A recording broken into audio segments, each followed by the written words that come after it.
Bonjour, je suis Jean-Jacques Richard et aujourd'hui je vais vous parler de trois grandes typologies de crises que sont les crises internes, les crises majeures et une catégorie bien particulière, les hypercrises.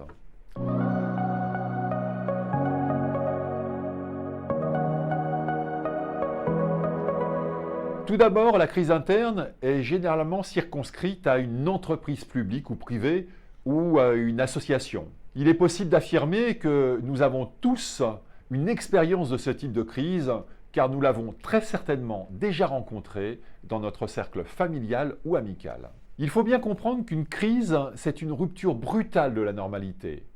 Et qui dit rupture, dit déstabilisation des parties prenantes. Les organisations les mieux préparées auront anticipé ce type d'événement et se seront dotées pour y faire face d'une cellule de crise, de plans de continuité d'activité et bien évidemment de plans de reprise d'activité. Si je devais prendre une image, je dirais qu'anticiper et gérer une crise, c'est avant tout être en capacité de voir le vent tourner. Le second type de crise, c'est la crise majeure. La crise majeure frappera de plein fouet les personnes et les biens avec des conséquences qui seront extrêmement importantes. Il peut s'agir de l'explosion d'une usine dont les impacts toucheront une ville, un département, voire une région.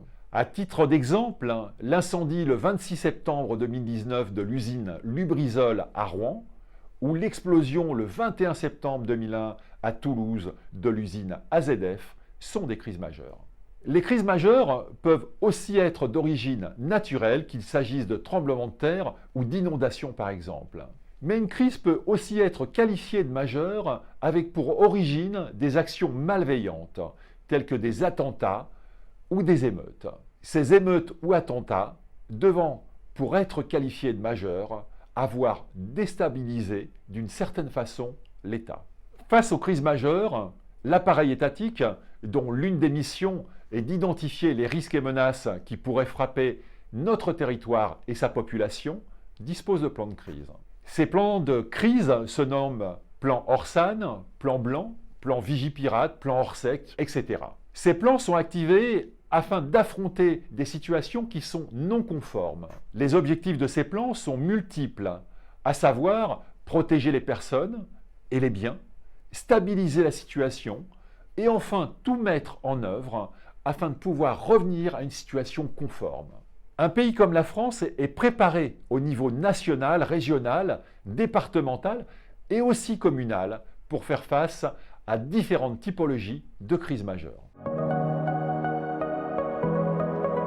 La troisième forme de crise dont on parle fort heureusement rarement, c'est l'hypercrise. L'hypercrise est parfaitement illustrée dans le livre Le signe noir de Nassim Nicolas Taleb. Pour résumer, un signe noir, c'est un événement qui a une très faible probabilité d'occurrence, mais qui, s'il se matérialise, aura des conséquences exceptionnelles.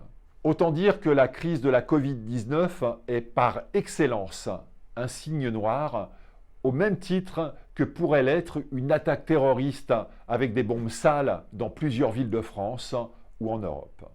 L'hypercrise, c'est une crise hors norme. La brutalité de sa survenance et ses impacts viennent totalement déréguler les appareils de l'État, et notamment les appareils qui contribuent à la protection et à la défense de la population et du territoire. Les attentats du 11 septembre 2001 aux États-Unis peuvent être qualifiés d'hypercrise aussi bien par le nombre de victimes directes et indirectes que par les réactions en chaîne dont les secousses se ressentent encore aujourd'hui. Faire face à une hypercrise, c'est avancer dans le brouillard, et cela même avec une préparation des plus minutieuses et des organes étatiques solides. La gestion de ce type de crise implique d'adapter sa posture en permanence en fonction des informations qui émergent les unes après les autres. Gérer une hypercrise, c'est aussi avoir à l'esprit qu'il est très probable que la dernière information disponible viendra contredire la précédente.